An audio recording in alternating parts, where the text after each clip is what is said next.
Thank you, MBC. I'm not here as a VIP guest, as a part of family member MBCचा आणि last काल पण मॅडमला बोललो I am the biggest case study of MBC. In 2009 we started business networking. जेव्हा हे 2008 2008-9ला जेव्हा business networking start झालं आणि तेव्हा MBCच्या माध्यमातून जो काही नेटवर्क क्रिएट झालं त्यामुळे आज कुठेतरी एका लेवलला आम्ही पोहोचलेलो आहोत. तर thanks for giving me opportunity to share my knowledge. आणि असं नाहीये की मी कोणी मोठा आहे किंवा काय आहे, फक्त एवढंच की थोडं जास्त रीडिंग करतो कारण हा माझा व्यवसायाचा पार्ट आहे आणि ते कुठेतरी इम्प्लिमेंटेशन मध्ये आणणं आणि याच्यावर जास्तीत जास्त फोकस आणि जे काही शिकलेलो आहे ते लोकांना आपल्या मित्रपरिवारांना शेअर करायला आवडतं की जेणेकरून माझ्या आजूबाजूच्या मित्रपरिवारांना क्लायंट्सला त्यांच्या जीवनामध्ये कुठेतरी त्याचा फायदा व्हावा. आणि आज त्याच माध्यमातून आज जो विषय मी तुमच्याशी शेअर करणार आहे खूप वेळेला म्हणजे खूपदा 2-3 FB लाईव्ह पण माझे या विषयावर झाले आणि बऱ्यापैकी आपल्या इथे जे असणारे मेंबर आहेत त्यापैकी खूप जणांनी त्याबद्दल मला रिप्लायही केले आहेत. आणि हा असाच विषय आहे की आज एव्हरीवन तुम्ही सगळेजण सकाळी 8 वाजता जमलेले आहात. 25 पार्टिसिपेंट्स आहेत. बिझनेसवर गप्पा होत आहेत, इन्शुरन्सवर गप्पा होत आहेत, अकाउंट्सवर गप्पा होत आहेत. कोणी दीपक पात्रे सर चार्टर्ड अकाउंट म्हणजे अकाउंटन्सी बद्दल तुम्हाला सांगतायत. राहुल जानकर सर तुम्हाला इन्शुरन्स बद्दल सांगतायत. बिझनेस ग्रो होतोय, पण बिझनेस झाल्यानंतर जो पैसा येतो तो पैसा हँडल कसा करायचा आणि त्या पैशाबद्दल आपल्या चुका काय होतात याबद्दल एक psychology of money the Morgan हॉगलीचं बुक आहे. आणि या बुकचं आज रिव्ह्यू आपण करणार आहोत. हे माझं नॉलेज नाहीये, हे फक्त मी शेअरिंग त्या पुस्तकातले देणार आहे. म्हणजे फिनान्स बद्दल तुम्ही प्रॉब्लेम मध्ये असाल, मी तुम्हाला सांगेन रिच डॅड पुअर डॅड नंतर again I am repeating rich dad poor dad नंतर कोणतं जर बुक मार्केटमध्ये असेल आणि जे तुमच्या फायनान्सच्या डेफिनेशन क्लिअर करेल तर हे पुस्तक आहे. आणि आज त्या पुस्तकामध्ये there are more than 18 chapters आणि त्यातले एक 8 ते 9 पॉइंट जे महत्वाचे आहेत आणि आंतरप्रेनरच्या जीवनामध्ये खूप मॅटर करतात ते आपण बघणार आहोत. Hope you all are ready to gain that knowledge and एक नवीन दिशा तुमच्या यातला एकही पॉइंट तुम्ही तुमच्या फिनान्शियल लाईफ मध्ये तुमच्या बिझनेस लाईफ मध्ये जर तुम्ही घेतलात तर नक्कीच तुम्हाला चांगला बेनिफिट होईल. तर मला चॅट बॉक्स मध्ये येस बिंगो टाईप करून टाका. Yes Bingo, bring it on. आणि ते आल्यानंतर तुम्ही स्टार्ट करणार. कारण कसं आहे एनर्जी जरा आता भले डिजिटल जरी असलं तरी एनर्जी इथपर्यंत पोहोचली पाहिजे आणि तर जरा मजा येईल. नाहीतर काय की वाईफ तुमची तिकडे तुमच्यासाठी नाश्ता बनवत असेल, काहीतरी ब्रेकफास्ट मध्ये मस्त वास येत असेल, पण त्याच्या आधी जरा पैशाचा वास आला तर पूर्ण आपला दिवस म्हणजे पुढची लाईफ इथून जबरदस्त होईल. Okay. Yes bingo bingo. Yes. Okay. Ashwini ma'am, Santosh sir, okay, nice to see you. Manoj, yes, मी शेअर करतो. येस. आणि नक्की तुमच्याकडे वही पेन तर प्रत्येकाकडे असेल, एक पॉइंट लिहून ठेवा आणि खूप चांगले एक्झाम्पल्स मी तुम्हाला शेअर करेन. आणि अल्टिमेट बुक आहे आणि नक्कीच ऑर्डर करा आज हे book. The psychology of money the Morgan Housel जे काही सांगतोय आणि त्याच्यातले काही पॉइंट्स आहेत ते मी तुमच्याशी करतोय. Hello, I am Mahesh Chavan. माझ्याबद्दल I am here because I love to share what I learn about money and financial education. You can find me at Mahesh I for investment. फेसबुकला मी खूप ऍक्टिव्ह असतो आणि वेगवेगळ्या माध्यमातून फिनान्शियल एज्युकेशन आम्ही शेअर करत असतो. माझी जर्नी अशी आहे, ऍज अ स्टॉक ब्रोकर म्हणून 2008 to 2012 वर्क केलं. देन इन्व्हेस्टमेंट ऍडवायझर म्हणून 2012 ते 2019 वर्क केलं. आता तुम्ही मला विचार मी काय करतो, तर हॅपी रिच ऍडवायझर म्हणून मी काम करतो. If you want to become a happy rich then contact me. कारण 2012 ते 2019 जेव्हा इन्व्हेस्टमेंट ऍडवायझर म्हणून काम करत होतो, खूप सारे मोठे मोठे क्लायंट्स म्हणजे ज्यांचे 3 करोड 10 करोडचे पोर्टफोलिओ आहेत, असे एक ठराविक लोक आहेत. यांना जेव्हा यांचं फिनान्शियल बॅकग्राऊंड बघितलं तेव्हा आधी वाटायचं की माझ्याकडे पण BMW असायला पाहिजे, माझ्याकडे पण खूप मोठी नेटवर्थ असायला पाहिजे. पण जेव्हा लक्षात आलं these are the people have money but they not a happy rich. Okay. आणि अल्टिमेटली आज आपल्याला प्रत्येकाला विचारलं तर आपल्याला प्रत्येकाला आनंदी श्रीमंत व्हायचंय. आणि ही आनंद श्रीमंत व्हायची जर्नी तेव्हाच होऊ शकते जेव्हा तुम्हाला पैशाबद्दल जे तुमच्या डेफिनेशन ज्या आहेत त्या क्लिअर असतील तर. तर our mission is to help 1 lakh families to achieve financial independence through happy rich philosophy. इकडे वेळ न घालवता सुरुवात करूया या पुस्तकाचं सजेशन, जे रिव्ह्यूज आहेत आणि जे बुलेट पॉइंट्स याला म्हणू शकतो. आणि नक्कीच हे तुम्ही इम्प्लिमेंटेशन जर केलं तर याचा काहीतरी उपयोग आहे, नाहीतरी काही उपयोग नाहीये. म्हणजे हे कुठेतरी एखादा मूव्ही किंवा एखादा शॉर्ट फिल्म बघितल्यासारखं तुमच्यासाठी होईल. ओके. तर फर्स्ट पॉइंट, या पुस्तकामध्ये नक्की काय दिलंय तर एक ब्रीफ तुम्हाला सांगतो. This book highlight the importance of noticing the difference between being rich and being wealthy. म्हणजे श्रीमंत असणं आणि संपत्तीवान असणं ह्याच्यामध्ये जमीन आसमानचा फरक आहे. तोच फरक आज ह्या काही बुलेट पॉइंट्स मधून आपण बघून पाहणार आहोत.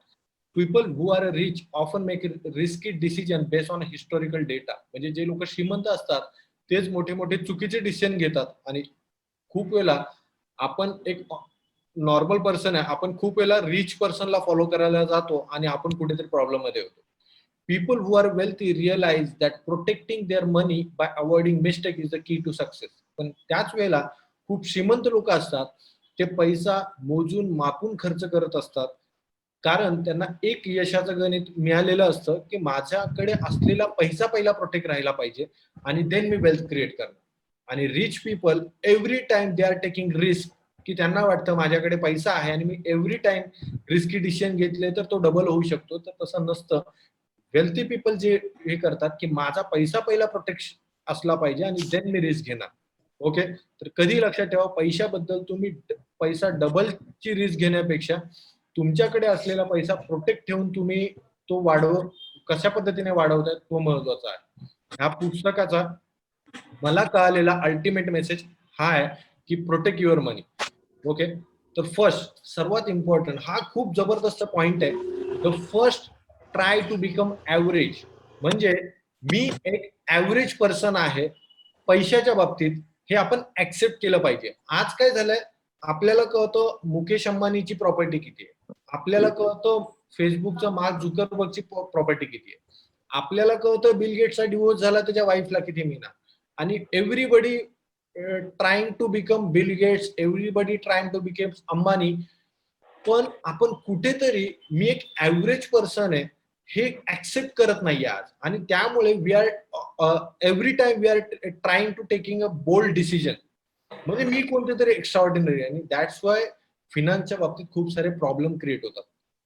मला असं नाही या पुस्तकामध्ये असं नाही ते म्हणत आहेत की that does not mean don't try to become extraordinary. Yes, extraordinary आपल्या प्रत्येकाला व्हायचंच आहे.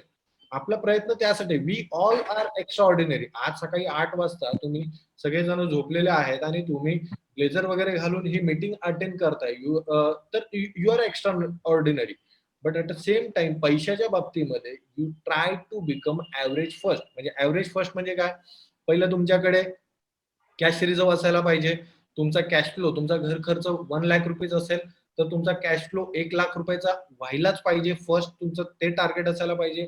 तुमच्याकडे 3 महिन्याचा, 6 महिन्याचा, 1 वर्षाचा कॅश रिझर्व्ह असायला पाहिजे.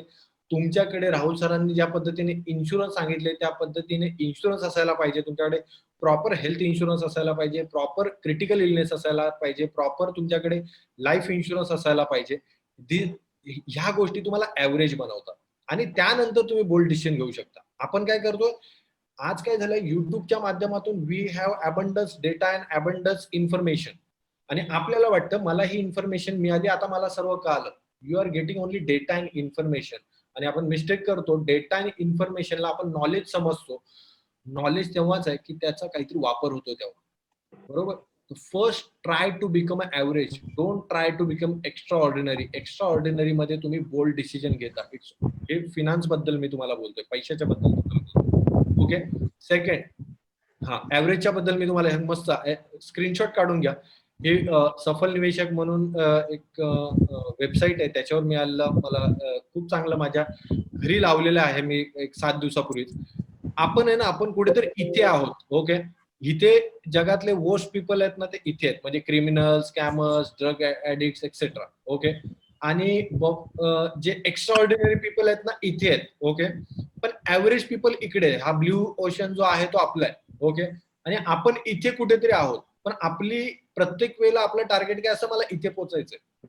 आणि त्यामुळे इथे आपण डिसिजन खूप बोल्ड डिसिजन घेतो. Step back, breathe deeply and accept that being average is absolutely fine. Being average is absolutely fine. जसं आपण एक्झाम मध्ये कितीही आपला अभ्यास झालेला असेल तर फर्स्ट आपण बघतो की मला 35 मार्क्स कधी मिळणार. ओके, आणि जेव्हा 35 मार्क्सचा पेपर आपला हमखास सॉल्व्ह होऊन होतो आपण रिलॅक्स होतो. Okay, being average is absolutely fine. इथे आपण कुठेतरी bold decision, extraordinary decision घेतल्यामुळे आपण इथे प्रॉब्लेम मध्ये येतो आणि डायरेक्ट आपण इथे फेकले जातो, इन्सॉल्वन्सी. ओके, कालच मला एका व्यक्तीचा फोन आला जो एमबीसीच्या नेटवर्किंग मधून मला मिळाला होता, जो एव्हरी टाइम म्हणजे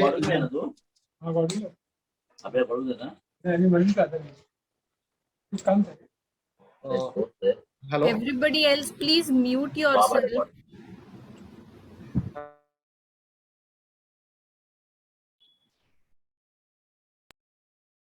ओके, आवाज आणि हे येतोय? येतोय महेश सर. हो, येतोय येतोय. ओके ओके, येस, सॉरी, मला वाटलं काही इन्स्ट्रक्शन मला दे.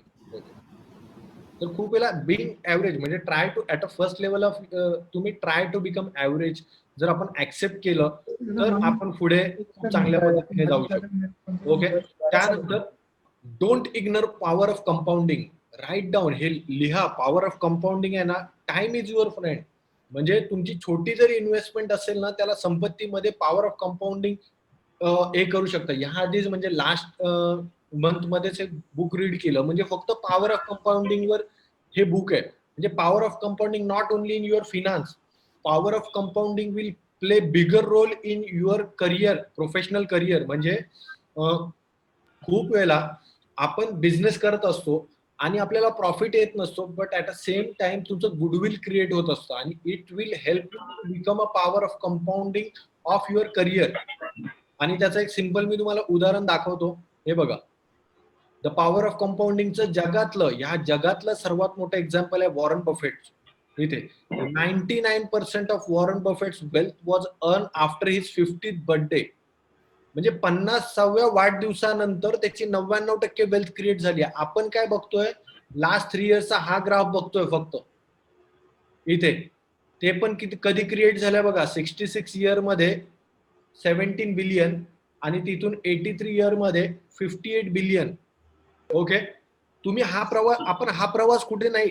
इथे वॉरन बफेट ऍव्हरेज पर्सन आहे, ऍव्हरेज रिचेस्ट पर्सन आहे, म्हणजे अप टू 52 पर्यंत. आपल्याला काय पाहिजे, आपल्याला आत्ताच हा ग्राफ पाहिजे पैशाच्या बाबतीत. म्हणजे आपण काय, म्हणजे ते बोलतात ना की मॅगी 2 मिनिट्स मॅगी, तसं आपल्याला 2 मिनिट्स मध्ये वेल्थ क्रिएट करायची. Give time to create wealth. म्हणजे आणि कुठेतरी झटपट डिसिजन घेतल्यामुळे आपल्याला लगेच हे हवंय. स्टॉक मार्केट सेन्सेक्स वर चाललंय, 50,000 चाललंय. महेश सर, मनोज सर, किती इन्व्हेस्टमेंट करू, 50 लाख लावू, 1 करोड लावू, किती लावू? नाही, तुम्ही 5 लाख रुपीज लावा, no problem, it's absolutely fine. आणि एवढा वेळ द्या, आहे का तुमच्याकडे? स्वतःच्या हेल्थवर काम करा. तुम्ही 83 पर्यंत राहणार आहात का? बरोबर. आपण कुठेतरी आता इथे आहे. जर ऍव्हरेज आता बघितलं तर 36-40 मध्ये आहोत आता. जर हे 25 पार्टिसिपेंट आपण इथे बघितलं, अजून ही जर्नी आहे आपल्याकडे. पण आपण खूप बोल्ड डिसिजन घेतो. 1 BHK हाऊस झालं की आपल्याला लगेच 2 BHK हाऊस पाहिजे. Okay, then power of compounding time. म्हणजे तुम्ही पैसा जरी इन्व्हेस्टमेंट करायला जरी तुमच्याकडे पैसा नसेल तरी चालेल, तुमच्या करिअरमध्ये पॉवर ऑफ कंपाऊंडिंग वर्कआउट होत असतं. आणि नाव वंडर म्हणजे आपला फक्त फोकस इथे आहे. आपण कधी ही पूर्ण जर्नी नाही बघत की त्यांनी वयाच्या 14 इयर्स पासून इन्व्हेस्टमेंट स्टार्ट केली आहे. हा ग्राफ नाही बघत की हा ग्राफ किती आहे, हा फ्लॅट आहे total. First 50 years total flat आहे आणि त्यानंतर ही एक्सपोनेन्शियल ग्रोथ झाली. बरोबर.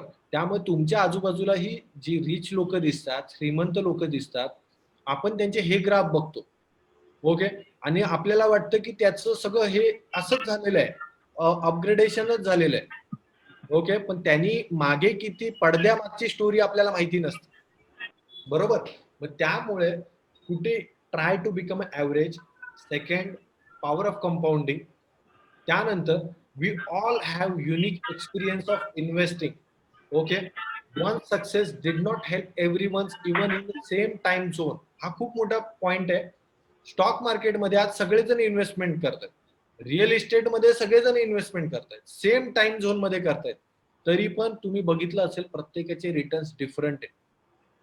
ओके, म्हणजे स्टॉक मार्केटमध्ये एखाद्याने इन्व्हेस्टमेंट केली असेल, दोन्ही मित्रांनी इन्व्हेस्टमेंट केली असेल, 2 मित्रांनी मिळून रिअल इस्टेटमध्ये इन्व्हेस्टमेंट केली असेल, तरी त्यांचे रिटर्न्स हे डिफरंटच असणार आणि डिफरंट एक्सपिरियन्स प्रत्येकाचा असणार. तुमच्यासाठी काय बेस्ट आहे हे तुम्हाला पाहायचं. जे वॉरन बफेटसाठी चाललं ते रॉबर्ट कियोस्की साठी चालेलच अशातला भाग नाही. रॉबर्ट कियोस्कीनी रिअल इस्टेट मधून वेल्थ क्रिएट केली, बरोबर. त्यामुळे everyone have a different experiences. त्यानंतर सर्वात ही खूप गोष्ट मला हे कळली की Bill Gates competitive advantage. Both luck and risk are integral part of finance. म्हणजे लक पण किती पार्ट प्ले करतं. किती जणांना वाटतं अरे बिल गेट सारखं माझ्या मुलाने व्हावं. मला जरा चॅट मध्ये ऐकायला आवडेल. बिल गेट्सची स्टोरी किती जणांना माहितीये? चॅट्स मध्ये मला पाहिजे बिल गेट्स बद्दल.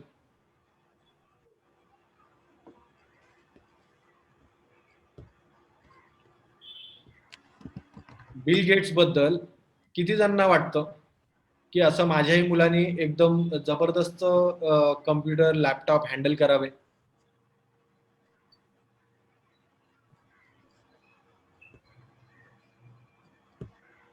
ओके, मी एक स्टोरी तुम्हाला सांगतो. म्हणजे बिल गेट्सचा सर्वात मोठा कॉम्पिटिटिव्ह ऍडव्हान्टेज काय आहे तो, आणि लक कसा रोल प्ले करतो. बिल गेट्स ज्या शाळेत होता, लक्षात घ्या, बिल गेट्स ज्या शाळेत होता ती जगातली एकमेव शाळा होती की त्या शाळेमध्ये कम्प्युटर होता. म्हणजे बिल गेट्सने आज कम्प्युटरमध्ये इन्व्हेन्शन का केलं ह्याच्या मागचं म्हणजे हे एका वाक्यात तुम्हाला कळेल की बिल गेट जगातल्या अशा शाळेत होता ज्या शाळेमध्ये फर्स्ट शाळा होती की ज्यामध्ये कम्प्युटर इन्स्टॉल केला होता. हे लकचा पार्ट आहे की नाहीये? किती जण वाटतं हा लकचा पार्ट आहे? बरोबर. म्हणजे तुम्ही विचार करा तेव्हा अमेरिकेमध्ये 18 लाख मुलं शिकत होती. 18 lakh, 18 lakh kids are studying in school. आणि बिल गेट ज्या शाळेमध्ये शिकत होता त्या शाळेमध्ये 180 मुलं शिकत होती.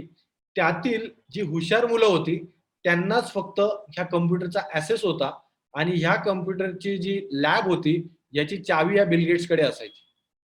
म्हणजे मला तुम्हाला काय सांगायचं आहे माहितीये का, खूप वेळा आपल्या आजूबाजूला एखादा व्यक्ती असतो त्याला काही गोष्टी इझिली मिळाल्या असतात, आपण त्याला ब्लाइंडली फॉलो करायला जातो, पण त्याचा कॉम्पिटिटिव्ह ऍडव्हान्टेज काहीतरी वेगळा असतो. त्याच्या म्हणजे आज धोनी असेल, सचिन तेंडुलकर असेल, कुठेतरी यांचा लक पण लकनी पण एखादा पार्ट प्ले केला असतो, बरोबर. Do not assume that the individual effort alone will allow you or others to be a successful. आपण काय करतो, एकटेच पूर्ण किल्ला लढवायला चाललोय आणि आपल्याला पाहिजे तर रिझल्ट बिल गेट सारखे, महेंद्रसिंग धोनी सारखे, सचिन तेंडुलकर सारखे. त्यामुळे फर्स्ट जो पॉईंट मी तुम्हाला सांगितला, try to become average first. हे जे मोठे झालेले व्यक्ती आहेत ह्याच्या मागे, पडद्यामागे पण काहीतरी स्टोरी आहे. जर तुम्ही स्वतःला ऍव्हरेज समजाल आणि देन तुम्ही एक्स्ट्रा ऑर्डिनरी साठी जाल तर ठीक आहे, पण तुम्ही ऍव्हरेज नसताना आहे, माझ्याकडे कॅश रिझर्व नाहीये, माझ्याकडे प्रॉपर टर्म इन्शुरन्स पण नाहीये, माझा धड अजून कॅश फ्लो पण नीट नाहीये, आणि तुम्ही एक्स्ट्रा ऑर्डिनरी जायला जाल, देन तुम्ही इन्स्टॉलमेंट होण्याच्या मार्गाला जा. ओके, होप तुम्हाला हे आवडलं असेल. Fifth, don't change your financial goals quickly. हे बघा, don't change your financial goals quickly. Rich peoples are more likely to make crazy decision. आता मुकेश अंबानींनी काय खरेदी केलंय माहितीये तुम्हाला? एक लास्ट एका महिन्यापूर्वी मुकेश अंबानी काय खरेदी केलंय? किती जणांना माहितीये?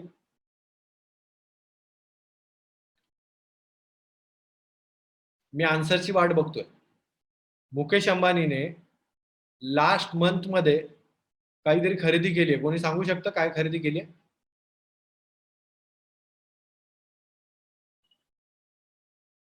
आहात ना? No sir. Sir toy company. Toy company 2 वर्षापूर्वी खरेदी केली आहे. बिग बाजार नो, लेटेस्ट आहे.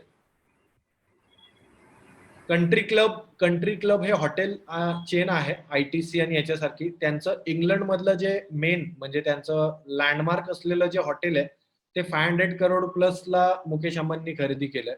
आणि कालच एक व्हिडिओ पाहिला तर तो विथ फॅमिली सगळं तिकडे इंग्लंडला आहे.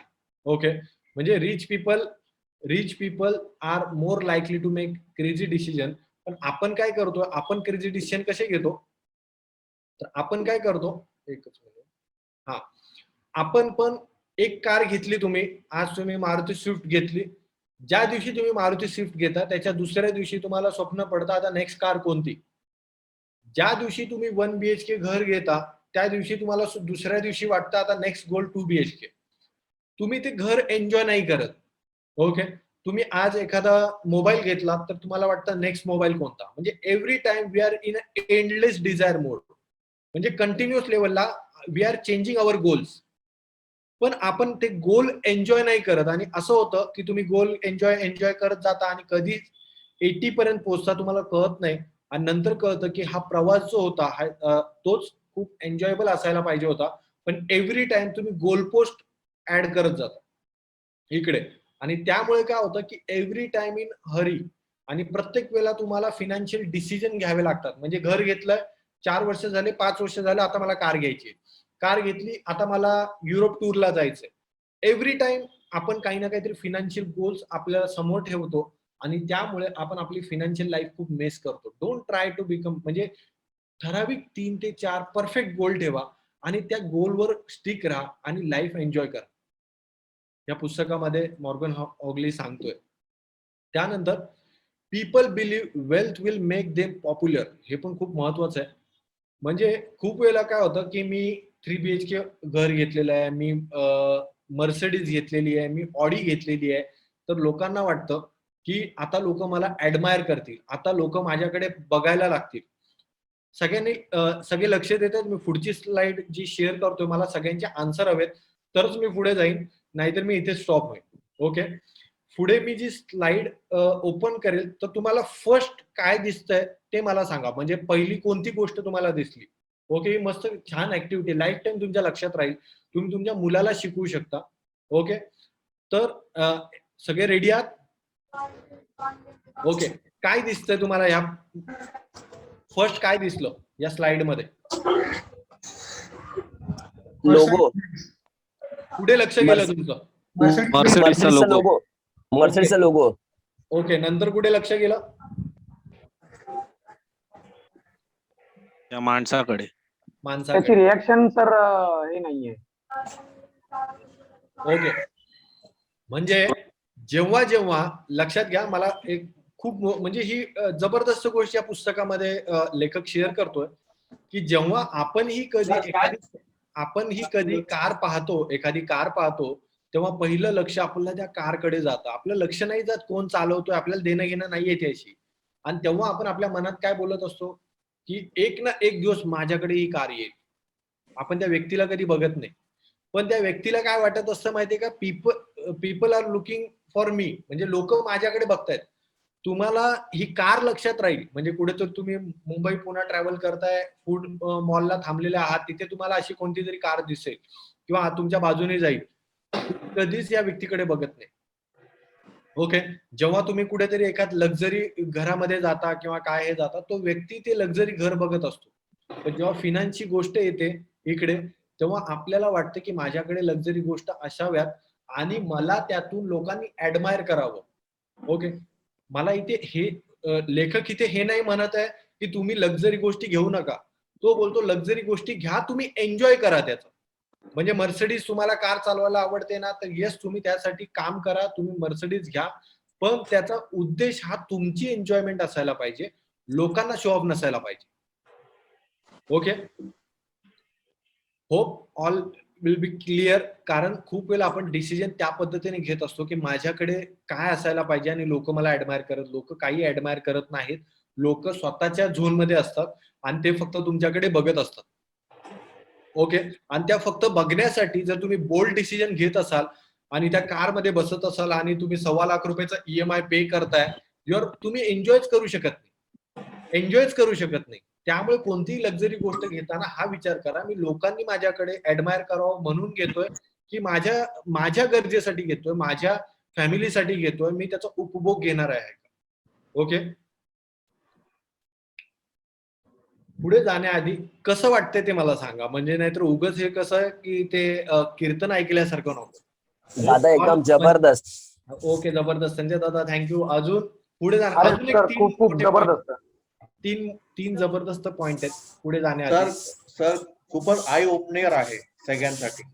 Okay, thank you. अजून काय म्हणजे काय समरी काय तुम्हाला मिळाले? प्रत्येकाने मला एक एक पॉइंट, की हा पॉइंट मला स्ट्राईक झाला खूप. एक पॉइंट जरी तुम्हाला स्ट्राईक झाला तर माझं सार्थक झालं हे सेशन घेण्याचं. मी प्रत्येकाकडून एक्सपेक्ट करतो. सर मला सांगायला आवडेल, जसं तुम्ही आता शेवटचा पॉइंट डिस्कस केला की Yes. लक्झरी गोष्टी तुम्ही लोकांनी आपल्याला ऍडमायर करण्यासाठी न घेता स्वतः एन्जॉय करण्यासाठी घ्या. Yes. जिथे मोस्टली चुकतो, 99% माणूस चुकतो तिकडे. Yes yes. तर ती गोष्ट मला खूप आणि ती प्रकाशनाने जाणवली आणि ती मी नक्की माझ्या आयुष्यामध्ये इम्प्लिमेंट करायचा प्रयत्न करेन. येस. अजून कोणी कोणता अं, पॉइंट स्ट्राईक झाला? मला या ठिकाणी सांगायला आवडेल की जो पॉवर ऑफ कंपाऊंडिंग इंटरेस्ट किंवा जो अर्ली इन्व्हेस्टमेंट्स वगैरे जे काय सांगितलं तुम्ही, येस बऱ्याच वेळेला आपण कम्पेअर करतो की दोन मित्र आहेत, 1 लाख रुपये दोघांना पण सॅलरी आहे, पण एक ऑलरेडी डेप्थ मध्ये आणि एक ऑलरेडी आपली वेल्थ क्रिएट करत चाललाय. राईट. तर ह्याच्यामध्ये ते मला कुठेतरी असं वाटलं की इनिशियल लेवलला किंवा स्टार्टिंग मध्ये एजच्या जेवढं लवकर इन्व्हेस्टमेंट करेल आणि पॉवर ऑफ कंपाऊंडिंगचा बेनिफिट घेईल, तेवढं नंतरला आपल्याला काम करताना किंवा वेल्थ क्रिएट करताना खूप येस येस येस. अजून थँक्यू दीपक सर. मला बोलायचं आहे ऍक्च्युली ते तुम्ही वॉरेन बफेटचं जे सांगितलं हा. की त्यांनी 50व्या वर्षात सुरुवात केली. बेसिकली आपल्याकडे कल्चर असं असतं की तुम्ही 50व्या वर्षात रिटायर झाला पाहिजे. त्यामुळे माणूस ऐन एक्सरसाइज आणि फिटनेसच्या वयामध्ये धावत बसतो, शरीराकडे दुर्लक्ष करतो आणि मग कुठेतरी ती संपत्ती उपभोगायच्या ऐवजी मग तो डॉक्टर आणि इतर ठिकाणी तो खर्च करत बसतो. म्हणजे बरोबर सुरुवात ही कधीही होऊ शकते आयुष्याची. ही एक चांगली केस स्टडी आहे वॉरेन बफेटची. थँक्यू. बरोबर बरोबर. अजून Sir, I like that control endless desire. Yes That is Yes. very, very important nowadays. कारण आपले खास कर जी यंग जनरेशन आहे येस त्यांच्याकडे हेच असतं की आज माझ्याकडे काय OnePlus आहे तर नेक्स्ट माझ्याकडे आता आयफोन असला पाहिजे, आयफोन आहे right. तर आणखीन काय पाहिजे. Yes so that is very very eye opener. Yes. Okay, thank you sharing केल्याबद्दल. कारण आपण डिजिटल मोड मध्ये आहोत. म्हणजे मी एका साईडून बोलतोय पण लोकांना काय पोहोचतंय ते महत्वाचं आहे. पुढच्या आणि सर्वात इम्पॉर्टंट पॉइंटवर मी जातो. 6वा पॉइंट आहे leave room for error. Return down, leave room for error. आणि जबरदस्त 2-3 उदाहरणं मी तुम्हाला दाखवणार आहे आणि लाईफ टाईम लक्षात राहतील. आमचं मराठी पैसा मनोज सर आमचं एक असं की पीपीटी अशी असायला पाहिजे की बाबा जी लाईफ चेंजिंग असेल. You should always leave room for error when estimating your future returns or future planning. हा शब्द ऍड करा. जेव्हा कधीही तुम्ही फ्युचरचं प्लॅनिंग कराल तर त्यासाठी लिव्ह रूम फॉर एरर म्हणजे काय मी तुम्हाला एक सांगतो. पहिलं उदाहरण मी तुम्हाला दाखवतो. Okay, leave room for error हे काय दिसतंय तुम्हाला? वॉर. ओके, आपण सगळेजण पण आता एका वॉर मधून चाललेलो आहोत. ओके, एक जबरदस्त जबरदस्त मी तुम्हाला एक केस स्टडी सांगणार आहे की रूम फॉर एरर का तुमच्याकडे असायला पाहिजे. हे जे चित्र आहे हे सेकंड वर्ल्ड वॉर मधलं आहे. Second world war. Okay, Germany बद्दल मी तुम्हाला सांगणार आहे. जर्मनीकडे हे जे तुम्हाला रणगाडे दिसत आहेत हे, ओके, हे जे रणगाडे आहेत ना हे जर्मनीचं इन्व्हेन्शन आहे. कुणाचं? जर्मनी. आणि जेव्हा हे युद्ध स्टार्ट होणार होतं जर्मनी कॉलर टाईट करून उभा होता कारण त्यांच्याकडे 120 रणगाडे होते. आय एम रिपीटिंग, 120 हे रणगाडे त्यांच्याकडे होते आणि ते तिथे पोहोचले जे युद्धभूमीवर. युद्ध चालू होणार त्याला तुम्हाला तर माहिती आहे युद्ध काय असं सांगून उद्या सकाळी 12 वाजता असं चालू नाही होत. ओके, 20-22 दिवस गेले आणि युद्ध चालू झालं आणि जे जर्मनी पूर्ण जोशात होते त्यांचा जोश त्याच दिवशी संपला. यामागचं कारण मी तुम्हाला सांगतो. हे 120 रणगाडे जे त्यांनी असे लावून ठेवलेले की आता फक्त आपल्याला ट्रिगर दाबायचंय तर त्या मुमेंटला फक्त 20 रणगाडे चालू होते, 100 रणगाडे बंद होते. जे 20 दिवस त्या रणभूमीवर ते रणगाडे उभे होते त्या पिरियड मध्ये उंदरांनी त्याच्या वायर कुरतडल्या होत्या. उंदरांनी त्याच्या वायर कुरतडल्या होत्या. म्हणजे एवढी मोठी प्लॅनिंग त्यांच्याकडे होती पण छोटेसे उंदीर रणगाड्यांची वाट लावू शकतात असं कुठेही त्यांच्या प्लॅनिंग मध्ये नव्हतं.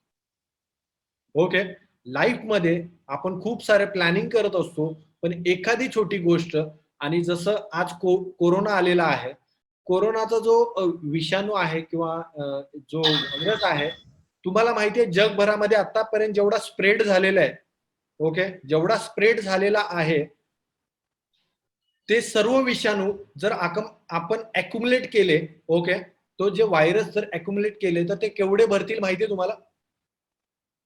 एका ग्लासमध्ये बसतील, एका ग्लासमध्ये, ह्या ग्लासमध्ये बसतील हे सगळे. याच्यामध्ये जर ठेवले ना, ज्यांनी स्प्रेड केलंय, पूर्ण जगाला धारेवर ठेवलंय, ह्या एवढ्या ग्लासमध्ये बसतील एवढे. तुम्ही गुगल लीट करा, तुम्हाला मिळेल.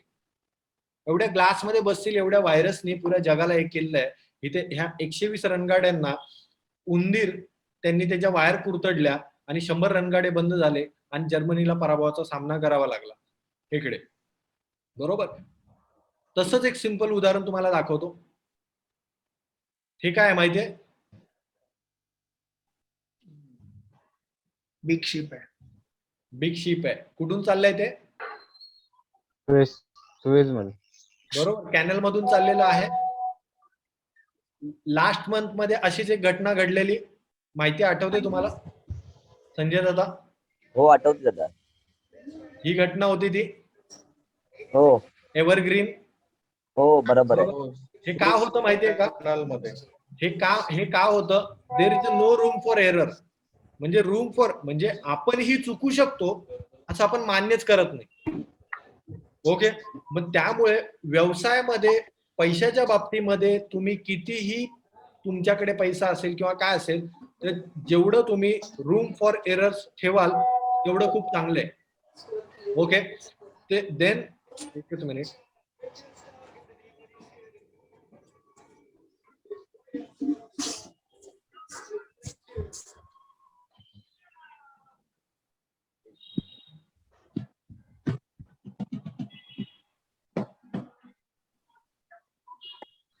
Okay, hope room for error तुम्हाला कळालं असेल.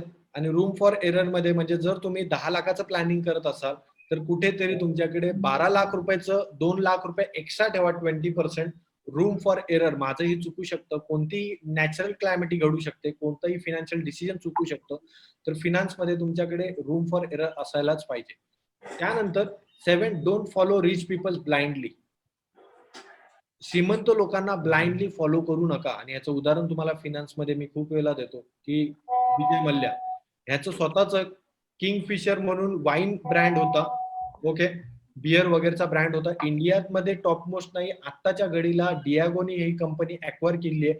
वर्ल्ड वाईड हे नंबर 1 झाले असते, पण स्वतःच्या बिझनेसवर कुठेतरी एक काळ गेल्यानंतर 5-10 वर्ष झाल्यानंतर आपल्याला वाटतं माझ्या बिझनेसमध्ये काही राहिलेलं नाहीये आणि आपण दुसऱ्या ठिकाणी डायव्हर्ट होतो आणि तिकडे हेवी इन्व्हेस्टमेंट करतो. आणि किंगफिशर एअरलाइन्स मध्ये इन्व्हेस्टमेंट केली. आज याला घर म्हणजे स्वतःचा देश सोडून बाहेर जावं लागलं, स्वतःची मेन कंपनी द्यावी लागली.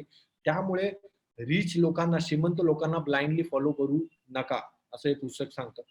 त्यानंतर सर्वात important, financial success can be summarise by one word, survival. आता आपण प्रत्येक जण एका डिफिकल्ट सिच्युएशन मधून चाललोय, तर अशा सिच्युएशन मध्ये सर्व्हायव्हल खूप मॅटर करतं. म्हणजे तुम्ही आता नसाल जास्त प्रॉफिट कमवत, तुम्ही फक्त तुमचं घर मॅनेज करताय, तुमचा स्टाफ मॅनेज करताय, no problem, perfectly fine. The most financial successful are those who have been able to stick around for a long time. म्हणजे जो तग धरून राहतो तोच यशस्वी होण्याचे चान्सेस जास्त आहेत. वॉरन बफेटने वयाच्या 11व्या वर्षापासून इन्व्हेस्टमेंट केली, 50 पर्यंत त्याची इन्व्हेस्टमेंट कुठेच नव्हती, पण त्याने तग धरून राहिला आणि त्यामुळे 50 नंतर त्याची इन्व्हेस्टमेंट ग्रो व्हायला लागली. बरोबर, मग तसं कुठेतरी तग धरून राहणं गरजेचं आहे. खूप वेळेला आपण ऐकतो की ह्यांनी असं डिसिजन घेतलं, सुनील मित्तलनी 20,000 रुपये त्याच्या वडिलांनी दिले आणि मग त्याच्यातून भारती एअरटेल हे केली.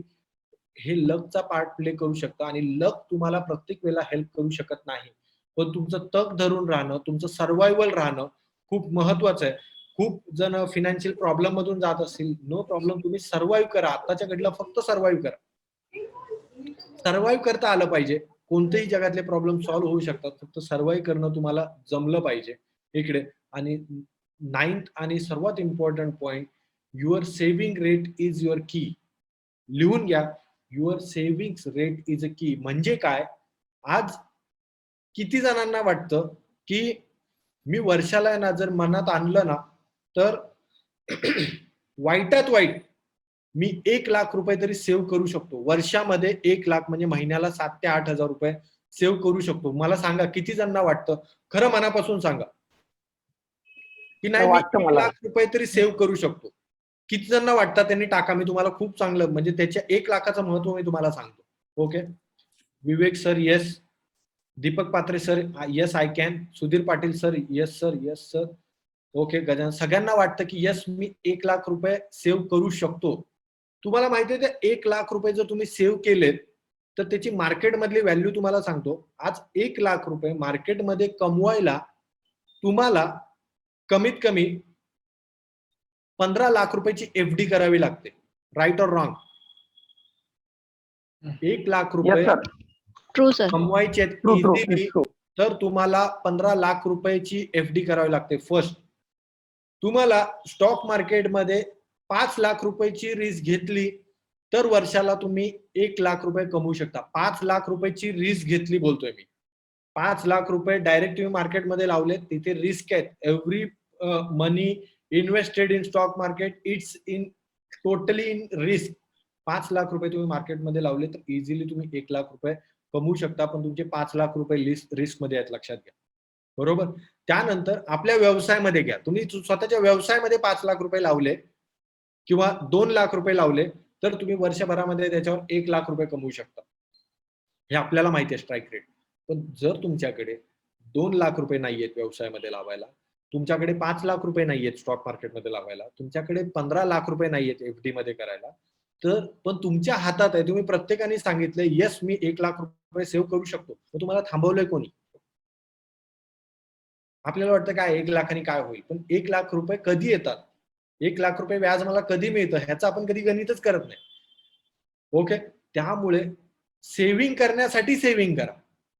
वाक्य बघा काय, म्हणजे त्या पुस्तकामध्ये आहे, बचतीसाठी बचत करा. म्हणजे माझ्याकडे कॅश रिझर्व असायला पाहिजे, त्यासाठी आपण कधी सेव्हिंगच करत. बरोबर.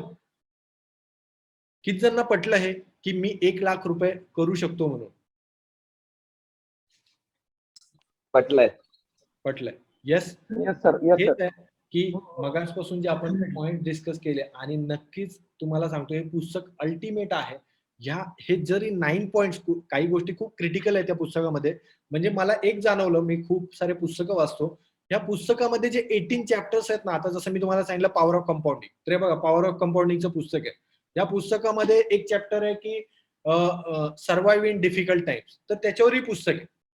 म्हणजे विचार करा, या पुस्तकामध्ये एक चॅप्टर आहे, ते म्हणजे त्या लेखकाने किती मेहनत केली असेल की त्या चॅप्टरवर वेगवेगळे बुक्स आहेत. म्हणजे ते बुक, हे जे द सायकोलॉजी ऑफ मनी आहे ना, हे पुस्तक आहे. पुस्तक मी बोलतो, आज गीता, कुराण असेल, दासबोध असेल किंवा भगवद्गीता असेल, कोणतेही पुस्तक असेल, त्या लेवलचं हे पुस्तक आहे. म्हणजे आज काय आहे की आपण प्रत्येक जण पैसा कमवतोय, पण प्रत्येकाला there is no clear definition of money.